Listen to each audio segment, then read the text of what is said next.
Thanks, Nick. Thanks to everyone for showing up so early this morning.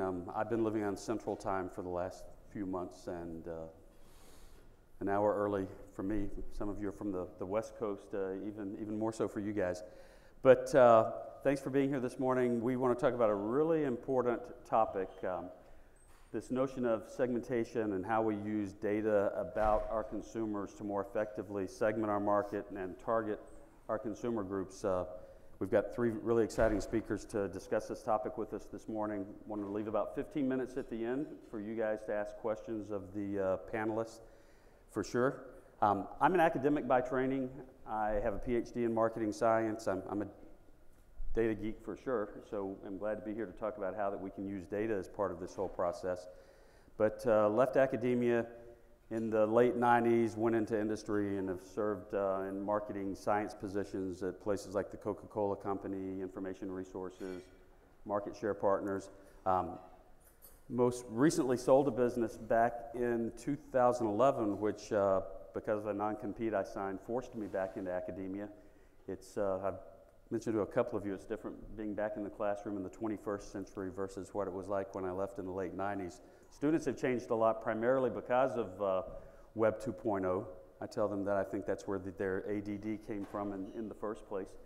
But it's really created a lot of opportunities for us as marketing, and that's why we're here today and yesterday talking about digital transformation. So first of all, I'd like to go through and have each of the panelists introduce himself, and then we're going to come back and have some specific questions that we'd like them to address to get some thoughts started in your minds. Michael? Yeah, I'm Michael Marino. I work for Caesars Entertainment out of Las Vegas. We run Caesars Palace, which most of you guys know, and then about 35 other resorts across the country. It includes about 20 brands, and part of that is we own 6 of these social games you play on your cell phones and Facebook, which has become a very big business for us as well. And it actually plays a big role in how we've taken a lot of the work we've done on segmenting our customers and trying to give them personalized offers offline. We've taken that online to that business, become the #1 conversion machine in that industry by doing that and just targeting people differently. We can talk about that a little more later. I run our loyalty program, #1, and then off the side of my desk, my side job, I guess, is running our digital business also. Okay, hello, Jim Walker with Monro Muffler. We have about north of 1,000 stores, mostly east of the Mississippi, across 10 different brands. My group is primarily responsible for online advertising, and segmenting for us is a huge piece of it because these 10 brands, they operate differently, they sell different services. Our stuff is not as sexy as Mike's. We sell rubber tires and brake pads and things like that. So it's really interest-based and now-based, and trying to get them through that journey or that funnel, it takes a lot of segmentation to get it right. So that's our challenge right now. Thanks, George. Yeah, good morning. I'm George Leimer. I'm from ESPN. I have really 3 main remits at ESPN. The first is I run the fantasy sports business, build the fantasy sports product. Second thing is ad infrastructure. So all the infrastructure around dynamic ad serving and how we segment our ads. My group builds that, and then lastly, sort of my off to the side desk of like Mike's metaphor is all of our analytics for our product editorial and content groups. And so from a segmentation perspective for us, we're lucky enough to know something about 105 million different sports fans. And of that, about 40 million sports fans have told us explicit details about their fan affinities, either by customizing or signing up for alerts or some other piece of data that we're able to capture about who they're fans of. And so the challenge for us is we have this great big fire hose of data and content, and getting what you specifically care about to you at the time you care about it is what we spend most of our time doing from a segmentation perspective. Great, thank you. Is David Bell in here by any chance? didn't see David this morning yet. David would probably think I'm crazy for saying this, but my favorite course to teach has always been Intro to Marketing. I love taking 18, 19-year-old students who, they're not like my MBA students who think they know everything, and they're smarter than the professor always.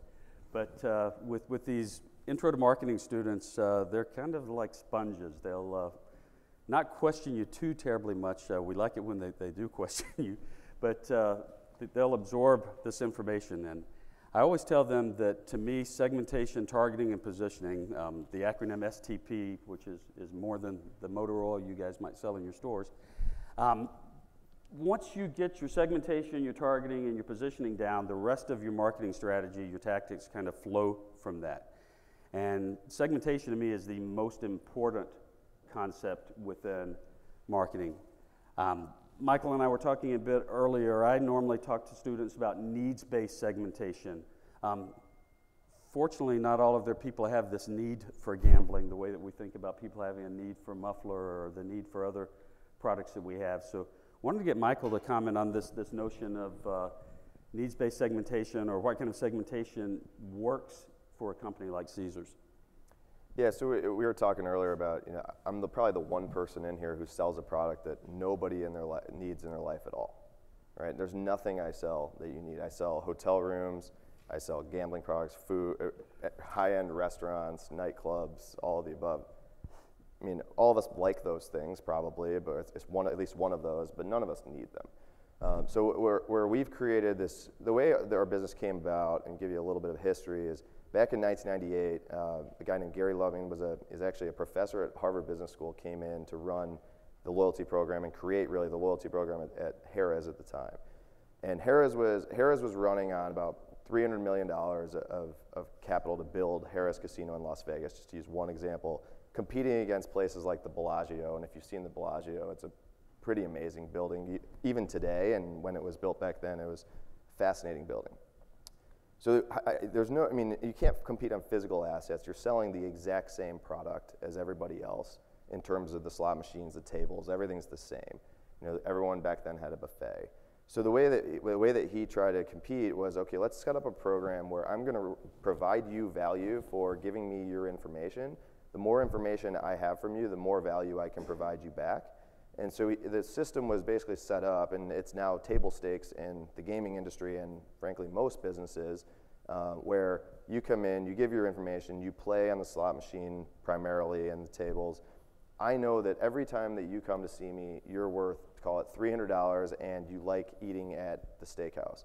So the next time I'm going to incent you to come back and see me by offering you, and again, I'm dumbing this down, but I'll offer you $100 of some sort of value in terms of a room and a meal at the steakhouse. So you think, okay, look, I'm getting great value. I get a free room and a meal at the steakhouse. I come in and I spend $300-400, and Caesars makes money on the deal and ends up in a pretty good place.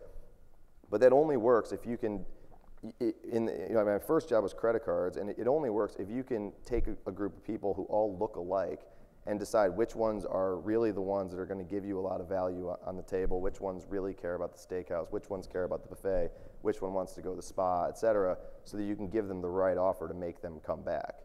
People always say they want choice, but in reality, it doesn't seem to work that way when you're giving out offers. People want you to know what they're looking for, and it seems like in our world, choice tends to paralyze them. So what we've tried to do is figure out, again, the more we learn about your behaviors, the more we're able to give you an offer that feels like I'm speaking to you and is able to incentivize someone to make that second, third, fourth, fifth trip. And in our world, once we get you to visit us 3 times, you're a pretty loyal customer, and we'll see you pretty regularly from then on.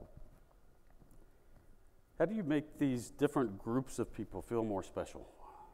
So there's a second part of it, which is we do kind of what I would describe as more of our offer-based components of the program, which is unpublished behind the scenes. The second part of it that we do is we give you, for your cumulative value to us, similar to airlines and hotels, we put you in a tier-based system. And as you move up the tiers, our top 2 tiers, you feel pretty special. I made a joke the other day that I started this job 4 years ago, and I have 4 times more friends now than I did 4 years ago, because I have a really interesting place in the company where I'm senior enough that when I walk around the building and need to get something done, I can flash a card and get it done, and it works pretty well. But I'm also kind of behind the scenes enough that when I walk around the building in shorts and t-shirt, no one knows who I am, so I'm not flagged everywhere I go, which is kind of a good place to live in Vegas land.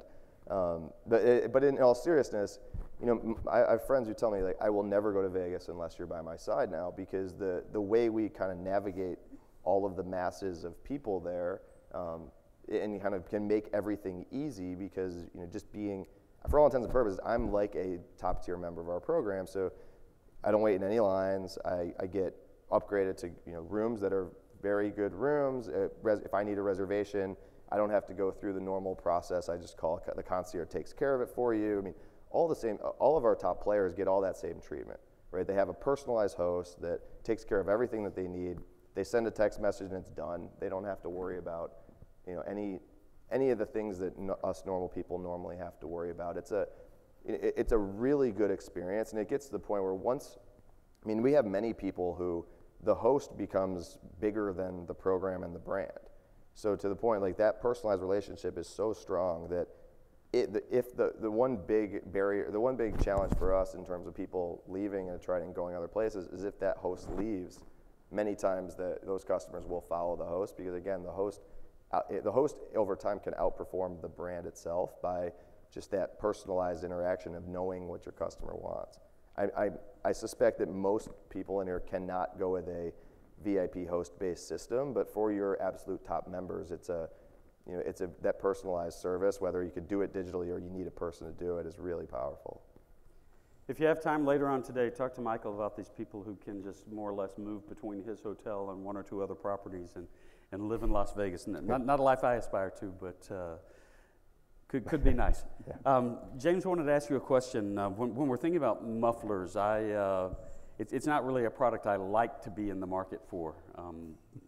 My Jeep just came out of warranty, and all of a sudden everything's happening to it that shouldn't be happening to it, and it's costing me a lot of money. So when I go to stores like yours, I'm usually not really excited, whereas at least when I'm going to Las Vegas, I'm excited. I might not be when I'm leaving there, but how do you use information about consumers to better fulfill their needs, to make them feel better about this product experience? Well, first of all, we're the exact antithesis of what Michael just described, because we're purely needs-based. You need tires on your car to keep your family safe. You need oil. And brakes, it's not a nice to have. You really need your brakes to work. So we're in the business, especially in online advertising. It's really new customer acquisition for people we don't know anything about. So we kind of have to read their mind and segment people, try to bring them into different messaging and different places. The challenge there is you really have to sit back and think about what the customer's mission is when they have a need for tires or brakes, and how they go through that. We know that when they search online, they don't go, tires, oh, click buy. You know, it could be 20 searches. You know, they're doing research, and as that search progresses, it progresses with more and more specificity. The searches get deeper and deeper, more long tail. So while we do, you know, things that we have to do, like, you know, segment by geographies. Obviously, we sell a lot more winter tires in Vermont than we do here in Florida, so we have to segment by products. But we segment by where we think they are in the buying cycle, and that's, you know, there's lots of ways to segment. That turns out to be kind of the most important one, because we can control it and measure it better. So for instance, we just call it, if we have some product, we call it GBI. And it's just general, brand, and item level, and we're just segmenting keyword search by those phrases. For instance, for tires, general would be something like, you know, tire dealers near me. So there, you kind of get the sense that's early in the buying cycle, so we give them a certain message. And the other important part is where you bring them when they click on that ad. You got to give them more. What are the deals? You have a lot of choices for brands. Look at all the brands we have. The next one, B, is brand, and that's not our brand. That's tire brands like Michelin, Yokohama, Goodyear.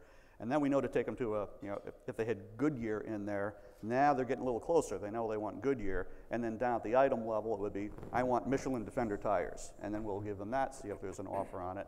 And that's a whole different section of the website that we take them for that level. So that's the type of segmentation we do. You need to be in all those places. But if we set it up that way, we have great control, because sometimes we want to get them early so they remember us, you know, when they finally get down 20 searches later.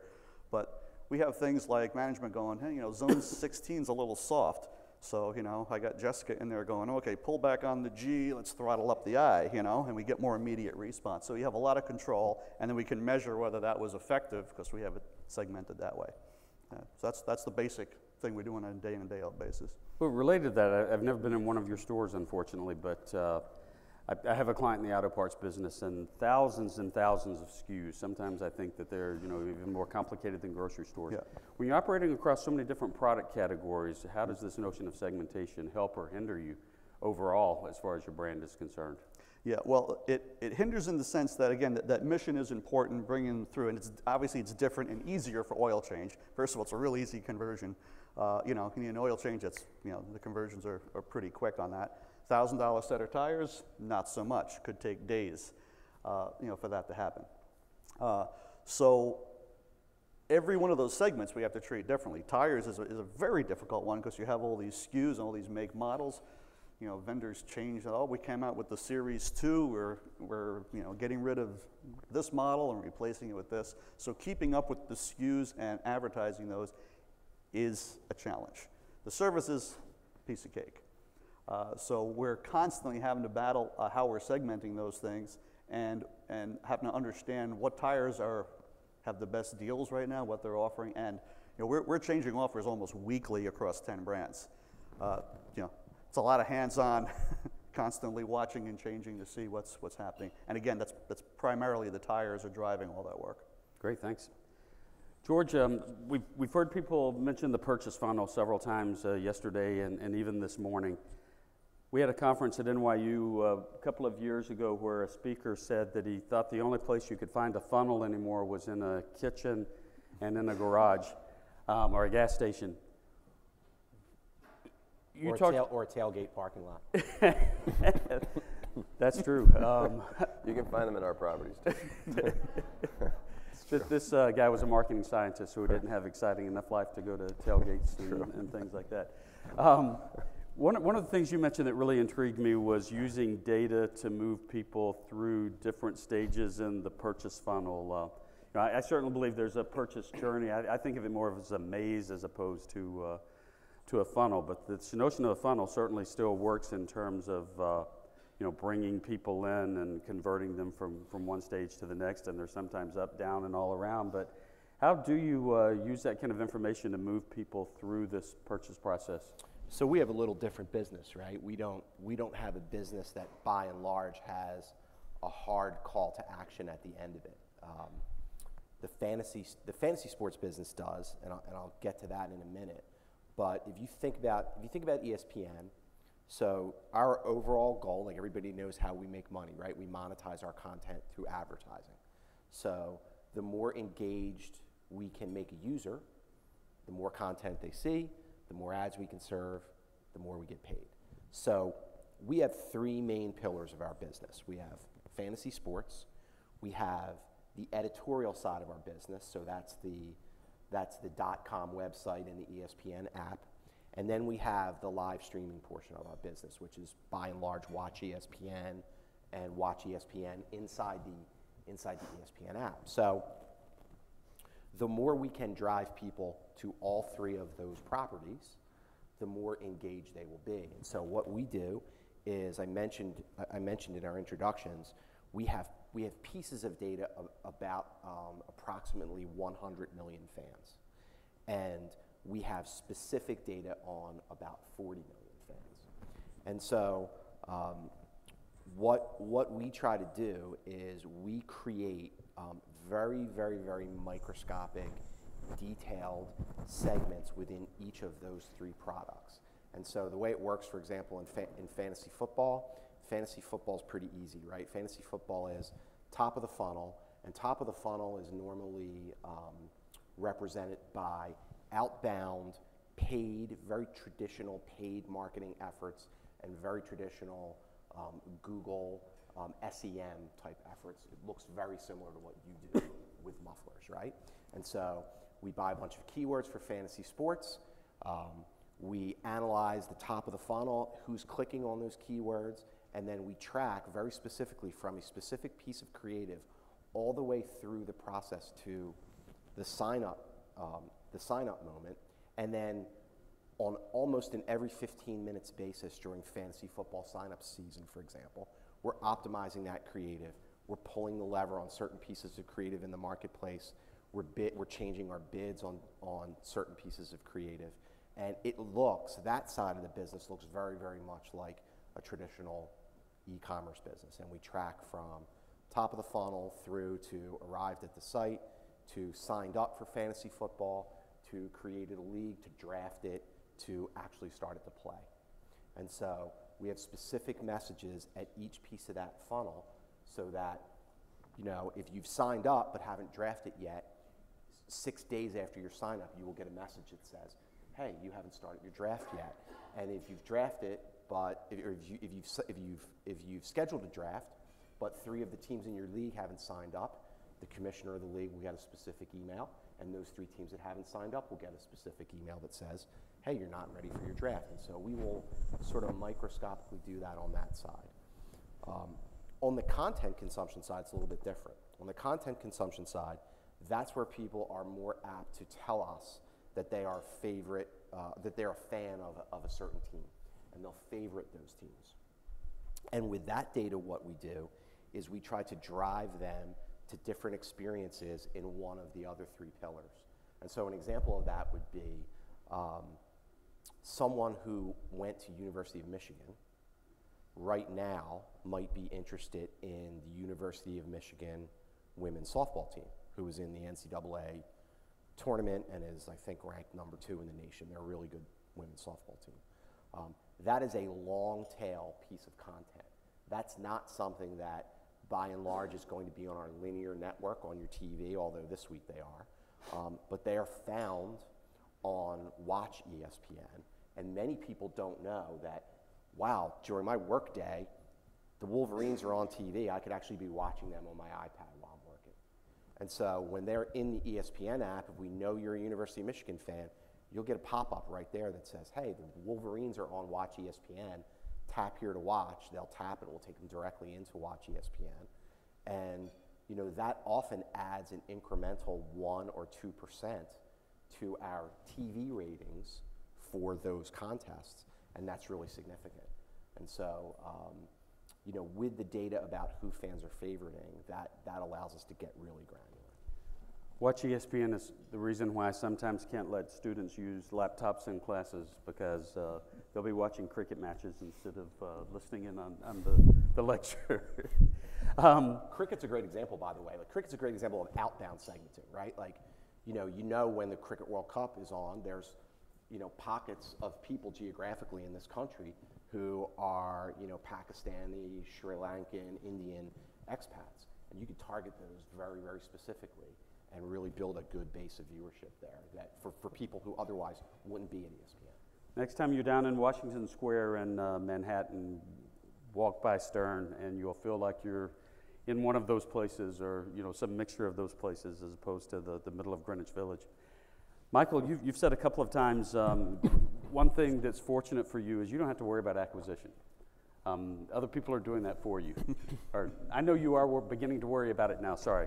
But historically, acquisition has not been an issue at all. So you're already further down that purchase funnel by the time you're talking to consumers. Can you comment on that? Yeah, in the loyalty program space, we didn't worry a lot about acquisition, because in general, gamers would self-identify. So true gamers, it's very rare that people come to Vegas, for example, gamble a good amount, don't get a card, and don't try to get rewarded for it later. Most of those people are savvy enough to do that.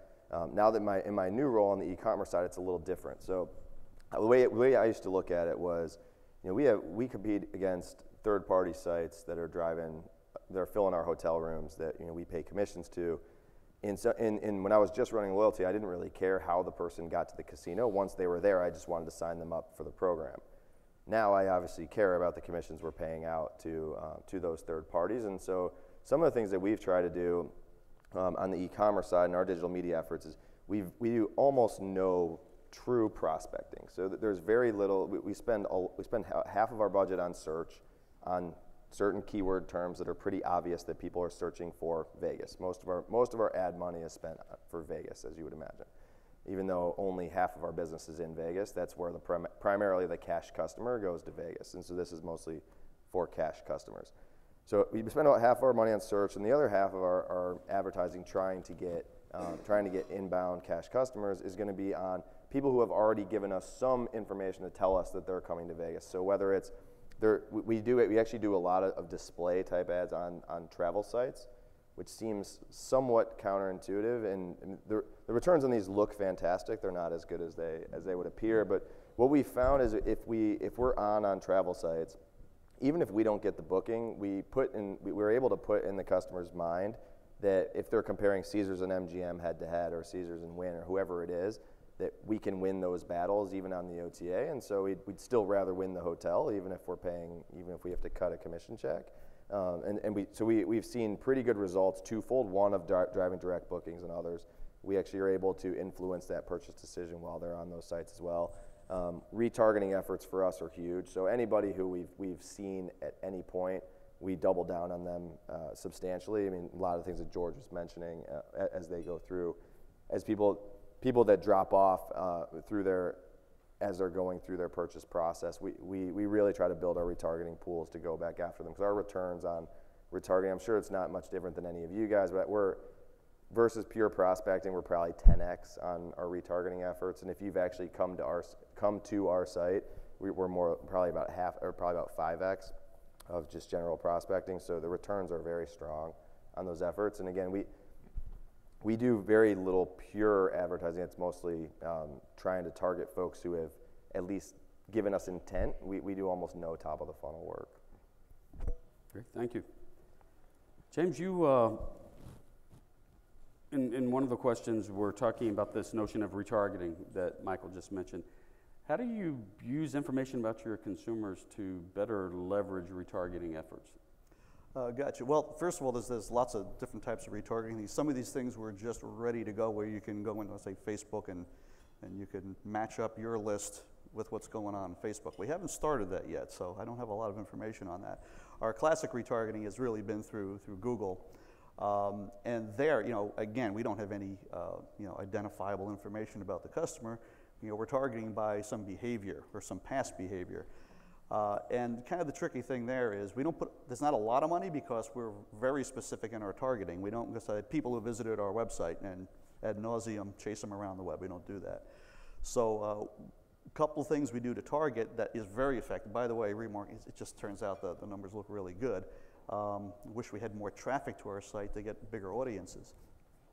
But we target primarily by behavior that they take, and subtract behavior that they took that we don't want to retarget. Like if they made an appointment, we don't want to retarget them. Or, they already took the action we wanted. So it's kind of if they visited Michelin Tires but did not generate a quote and did not make an appointment, that'll be kind of a target. And then the real trick is, when you're retargeting them, don't do it ad nauseum. There's frequency caps you want to put on it, because you want to spread it between more people. If they haven't responded after 20 times, you don't want to just keep hitting the same people. Spread it to people so you can see more people. But you've got that piece of it, and then it's just trying to get down to what behavior you want and what do you want them to do next. So what we try to convince the operations folks, is we have to get approval on if we give them a deal or not, is just do something a little bit better, just slightly better. Doesn't have to be a lot, doesn't have to be a great deal, but bring them back in with an additional $1 off an oil change or something like that, just so they say, oh, that was a little bit better than what I just took a look at a day ago, and hopefully that'll bring them over the line. But really, it's very targeted, very limited the way we do it, and again, we don't want to just be hitting people constantly. We want to hit very specific people based on their past actions that they took. Great, thanks. Speaking of all of this data that we can collect from folks online, George, I once heard someone say that the best thing about the internet is all of the information that you can collect about consumers, but it's also the biggest curse about the internet is you've got so much information, you don't know which metrics to follow and what to do with these different pieces of information. I know several people who are either still at ESPN or have gone through ESPN, and you guys have a great reputation as far as data analytics is concerned. How do you sort through all of this data? What do you do with it? Yeah, it's a great question. So I think, you know, the first thing I would say, and I said this in one of the roundtables I was in yesterday, is don't overthink it. Just start. There's, you know, most of us are at some point in a given initiative, or if we start a new marketing role, for example, where anything you do is better than what's going on today. So I think one of the things we do really well at ESPN is we experiment with a lot of stuff. And we try not to, this is like an overused phrase, but I use it all the time with my team to the point where they roll their eyes, but we really try to live by the don't let perfect be the enemy of the good enough sort of maxim, right? So that's the first piece. So with that said, the second thing is, I think while it might seem a little bit painful and maybe a little bit costly, it's not as costly as you think to go get some either real in-house data science help or some third-party data science help. And when I say it's not that costly, I mean it's maybe, you know, $20,000 to $50,000 to get some real data science help to help you pour through the data that you do have. You've got more data than you think, we all do. And I think what happens is it's hard to make sense of what's causation and what's correlation, and some real data science help can help you do that. And then I think the third thing is you have to set your product up in such a way so that the product is ready to be receptive of what your marketing effort is and what the data tells you. So an example of this is how many people during the NCAA tournament fill out a bracket? You know, you're in an office pool, right? And then how many of you by, you know, 2 o'clock on the first day of games on Thursday, your bracket is completely screwed and busted and you have no chance to win, right? Same number of hands, right? So 2 years ago, one of the folks on my team said, you know what would be interesting? We ought to create a second chance. So at the end of the first 2 rounds of the tournament, we'll create this thing, we'll call it Second Chance, and we'll let you pick from, you know, the Sweet 16 in. And, you know, we already have the product to, you know, to do the full tournament. This will be easy to do, whatever. I said, okay, great. So they built it kind of like on a shoestring, almost as an aside. We had no money to market against it. We had no real estate to market against it. So there was really no way to market it other than we put this tiny little link in the top of the main bracket only on the web, which is not where the majority of our traffic is. And it said at the end of the first 2 rounds, you know, bracket busted, you know, try Second Chance, and it was a link. It was like the most bare bones experimental thing ever. And we got 1 million people to fill out Second Chance brackets, which is more people than the NCAA had in their original bracket. So we said, wow, there's something here. So this year what we did was we built the product almost solely around getting people into the Second Chance. Because what you know about the bracket, again, you guys all showed it, right, is your bracket is screwed by Thursday afternoon at noon. And so this year, the 1 million brackets went up to 4 million brackets. And so that was just by creating experiences in the product that were designed to, A, collect the data around who your favorites were, and then present the opportunity to get an extra experience sort of right there based on that data. And we showed really, you know, if you were a fan of Oregon this year, Oregon, or not Oregon, I think it was Baylor that got beat by, Baylor got beat by Yale, right? So a bunch of people picked Baylor, like actually millions of people picked Baylor to beat Yale in the first round. And so we were able to, in a really personalized way, say, hey, you picked Baylor, bad pick, there's a way to come back. And so, you know, that was a really interesting experience. And that was basically built just around somebody just getting started and not overthinking it. So. Great. I'm curious to hear how the two of you use data to better target your consumers. Well, first for us the same, it's big analytics. We have a whole CRM group, can't speak to that, whole different group, they do a great job on customer data. Analytics, I actually, we have one person that I won't say is a data scientist, but job is to sit there and sift through that stuff and find out, usually it's finding out why. Why did that happen? And try to really drill into the data to see why maybe something happened that didn't meet expectation, or it did wildly, beyond what we expected, and we want to learn from that. So that's kind of what the type of stuff we're revolving around with the analytics. We try to tie that in with whatever other information we can from stores, and for us, only because there's a technology gap between what's in the stores and what we have back at corporate. There's a lot of acquisitions. Some stores don't even have an internet connection. So we have to get a little anecdotal. We have to actually talk to managers. What happened down there? We had a great month. Well, it snowed. It snowed a lot. We sold a lot of winter tires. Nothing to do with advertising, but advertising looked like it really got a boost. So you got to do a lot of anecdotal on top of sifting through the data and see where the patterns are in there. Greg? Yeah, I mean, our business is built on analytics. So our analytics group, we have a group in our company now that's analytics. It's 150 people, right? So there's marketing analytics, gaming analytics, labor analytics, hospitality analytics, VIP analytics, casino marketing analytics. I could go on and on. And that's not even getting into the digital analytics piece. So everything that we do is based off of analytics. And so in our world, again, everything's about the big one good example is the hotel. So Caesar's Palace has 4,000 hotel rooms. So trying to figure out what's the optimal mix to fill those hotel rooms is solely based on analytics, because you don't want to put all gamers in there because there's a good cash component where at some point you run out of. I mean, if I had $1,000 a day gamers, I'd fill it up with $1,000 a day gamers, but there aren't 4,000 who want to go to Vegas on any given day, right? So I don't have that luxury. So I fill up with as many of those guys get a room anytime they want. So there's no analytics there, right? We know if you're at that level, a room is yours. But then we try to figure out, all right, so now there's 3,000 hotel rooms left. How do I fill these? And so we're looking at based on day of week, time of year, normal visitation patterns, what's going on in the city. You sort of come up with a pricing algorithm to figure out, all right, we think an optimal room on this day at this time in June is going to be $250. So any gamer that is worth more than that gets a free room. Any gamer who's worth around that, we discount, and any other cash customer, you're paying $250 to get in. And we continue to model it off of that as much like any other pricing model of a hotel or an airline.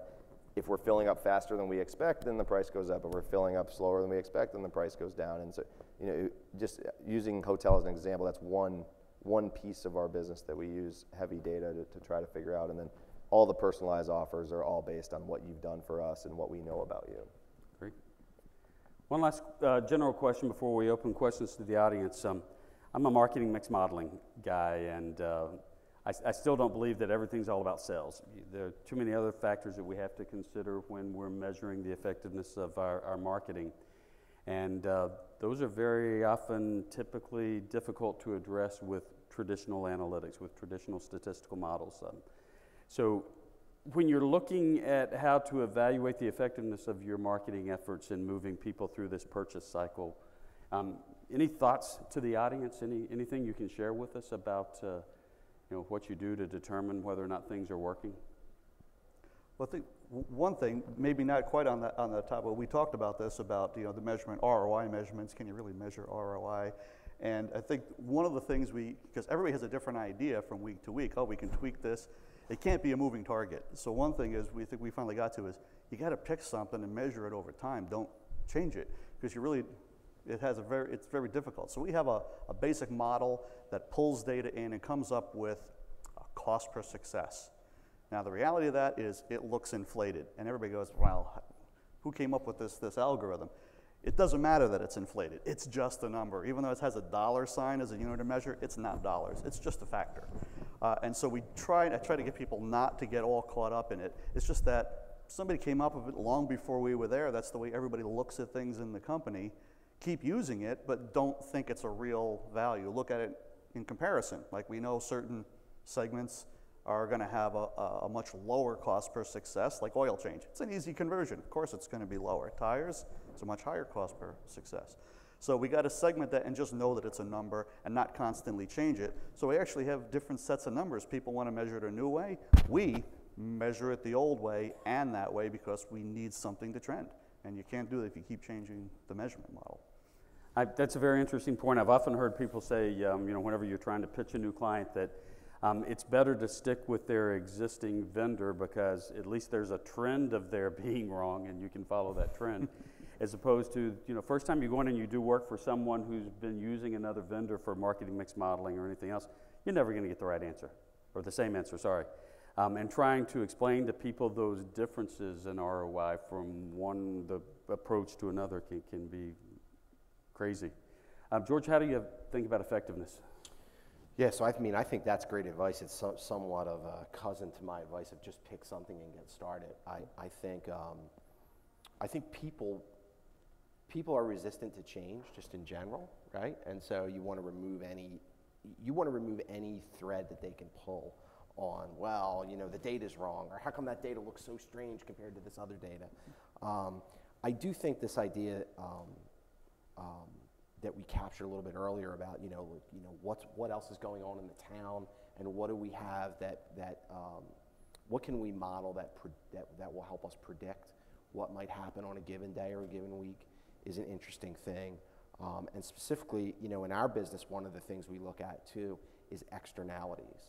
So there's no real data model for this, and there's no real data scientist that can figure it out. It's just sort of detailed kind of grunt work, kind of roll up your sleeves, but really, really detailed tracking and an institutional memory of what happened a week ago, a year ago that is different than today, because we can get a lot of credit, and I say this to my team all the time, don't take credit for the sports calendar. Don't take credit for the fact that this year we have Ohio State and Alabama in the championship game, because next year you might have Clemson and somebody who's not as widely fanned among the general populace, and thus maybe your numbers aren't as good. So don't say, wow, we're great, because you have no control over who's going to be in that game next year. And a recent example is we looked at our numbers from the NBA Finals the other night, and we looked at our story numbers, our story consumption numbers, and they were down. All the other numbers were hugely up. The story consumption numbers were down. And we were kind of like, wow, what's going on? And we looked back in the calendar, and on game 1 of the finals a year ago, Kyrie Irving fractured his kneecap. And so there were 3 stories about Kyrie Irving's fractured kneecap, believe it or not, the most written about fractured kneecap in history, that each had 1 million readers. Well, there was no fractured kneecap in game 1 of the finals this year, and so the stories were down. So it's that sort of kind of grunt work that really lets you understand it at a level so that you can really provide insight. And that's really the job, right? Like, it's not about counting numbers. It's what's the insight? Why did this happen?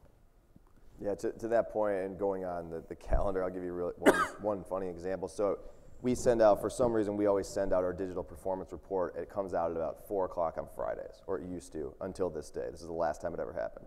So it comes in at 4 o'clock on Friday, and we look at everything on a year-over-year basis, right? Because we have a lot of seasonal effects in our calendar, so we try to normalize for what goes on versus last year. In this particular case, all of our web numbers were horrid versus last year at the same time.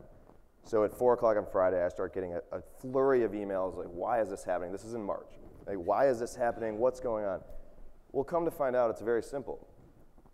Floyd Mayweather and Manny Pacquiao were fighting in Vegas in the biggest fight in the history of Las Vegas. Room rates were the highest they had ever been in Las Vegas, and it was announced that week. This year, we didn't have any of that, right? So that announcement triggered this incredible demand for rooms to book before they all went away. So the numbers were off the charts for last year. So you look at this year, you look at versus last week, the numbers are fine. But you look at versus last year, and they looked horrible. And without the context of what's going on in the world, what else is influencing this. I had meetings even to the point where I think I even got an email from the CEO asking what's going on here with our digital business. Why are we tanking? All right, so needless to say, we made two changes after that. We started sending out the report on Mondays to not have to deal with that on Fridays, and we made sure that certain people saw the report before it went out to make sure that we could fill in the context. But in all seriousness, I think that's It's a small example though of, just making sure you're aware. You can't take credit for the things in your industry that are happening that are driving your success. You shouldn't take blame for the things that you can't control, like who's in the finals, things like that again have influence on many of our businesses, what's going on in the economy. And to what Jim said is exactly right on the measurement side, which is you should think about what you think is going to make you successful, what metric is most important overall, and just start tracking that metric and compare yourself to yourself, right? And if you are lucky enough to be able to get that metric for a competitor, like we get market share, which helps us see where our gaming revenues are versus competitors, it's all public, then that's great. And you can use that to compare yourself. But if you can't, at least track against yourself, and you can see whether you are doing better against yourself over time. So for example, I was a Bain guy at one point, so of course I'm going to pitch NPS. And if you live by NPS, if your NPS is better a year from now than it is today from your customers, and they're more likely to recommend you, odds are your business is performing better. Right? Very simple, right? And it just continue to track against, set a baseline, and you will at least know whether you are improving. The target always moves, so you may not be improving as fast as you like, but you'll at least be able to tell if you're driving towards what you think is the right metric, and that metric is going up, odds are your business is going to perform better for it. Thanks, guys. As you can tell, we could go on and on and on just talking to you, but we'd love to hear from you if there are questions that you have. Nick's walking around with a mic here. Great session, guys. So, reflecting on the speed with which the digital marketing world is evolving, and what's going through my mind is, how do you deal with the inevitable measurement conflicts between the digital business unit and let's call it the bricks and mortar or legacy business? Because it's got to be something you're dealing with every day. I have the same question. That's a big challenge for us right now. Big challenge for us is that it's two different divisions, and getting that to come together, it's very difficult. So we're working on that. I don't have an answer for it yet, though. Yeah, I'm not sure we know always at ESPN what it means, but we've begun really measuring it and comparing it. And so now, what used to happen is we would say, hey, game one of the finals, overnight rating was 13.2 or whatever it was the other night. And then somewhere over here there'd be the digital measurement that we had, X amount of streams on Watch ESPN, et cetera, et cetera. And now what we're trying to do internally is at least get in the discipline of comparing that holistically. So saying, here are the viewers on the linear broadcast, here's people reading stories, here's people watching it on Watch, here's people looking at, following the game in Gamecast, watching video on demand, et cetera, et cetera.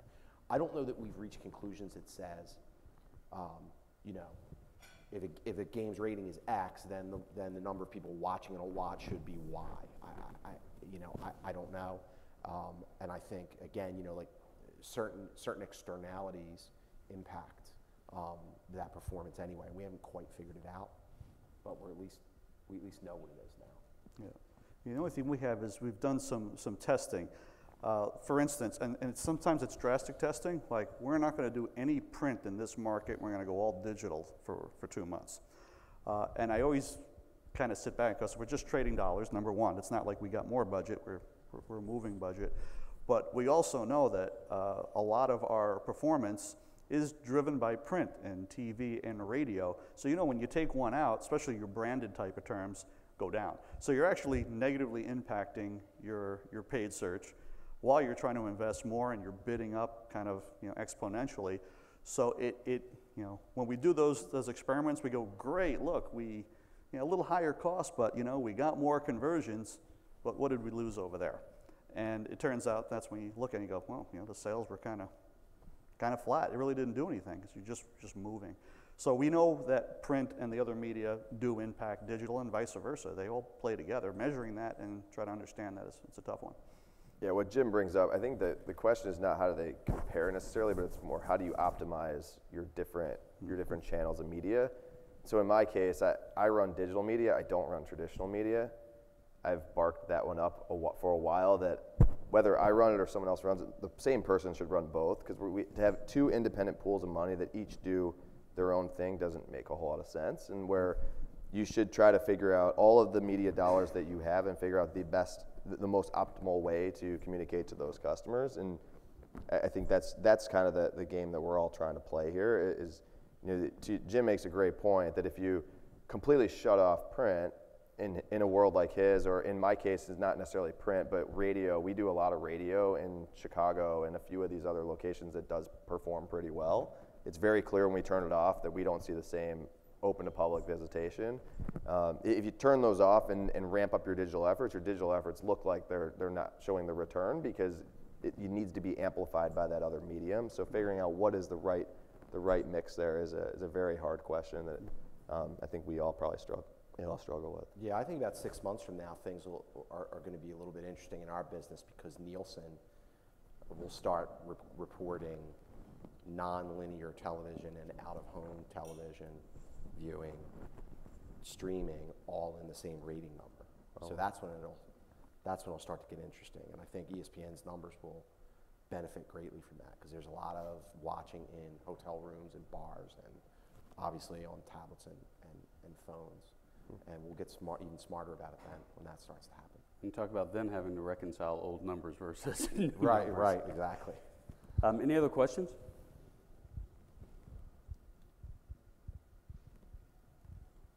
Come on, you couldn't have heard everything you wanted to.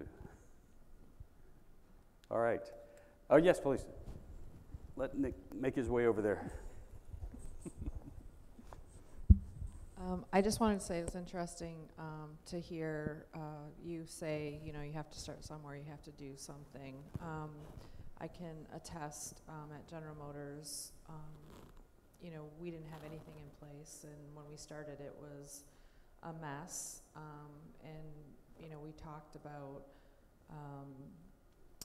the team focusing on something and trying to deliver some results on something, and there's all of this to look at, so what are you going to look at first? And we've seen a lot of progress over the last 18 months or so, and really getting to a place where, we're proving out some of the stuff that we know to be true, but you have to prove it out to other people for them to understand that that's what it is. And one example I would give is just on paid social alone, we're asking the teams to submit requests if they want to open new channels and give us a business case as to what is that channel going to take to get up and get running and to maintain it and to get something out of it. And without the measurement piece, we're looking at 70% paid across the board. If they don't have a budget for paid, then we're not not allowing them to open the channel. So it's simple and it's stuff we know, but it's hard to get the organization understanding all of those parts and pieces. And so it's really important to start somewhere and to do something to be able to build all of it to get to a better place. So I think that's really an important point, and a lot of people just get overwhelmed with how big it is and if it's really true or not, because apples and apples are hard to get to some days. But you can take those little nuggets and then move the organization along with the nuggets, even though it's not like holistic, completely all buttoned up, put together. So just want to call that out. Mm-hmm. Yeah, I mean, and I think it also has to be something simple enough that people at all levels of the organization can understand it, right? So we had our person in charge of video consumption, boiled his business down to its video conversion. It's the number of people coming to the site that watch a video, and then the number that watch the second video and third video. And like everybody can get that, right? It's drop dead simple. You don't really need to explain that, right? And everybody, no matter what the level was,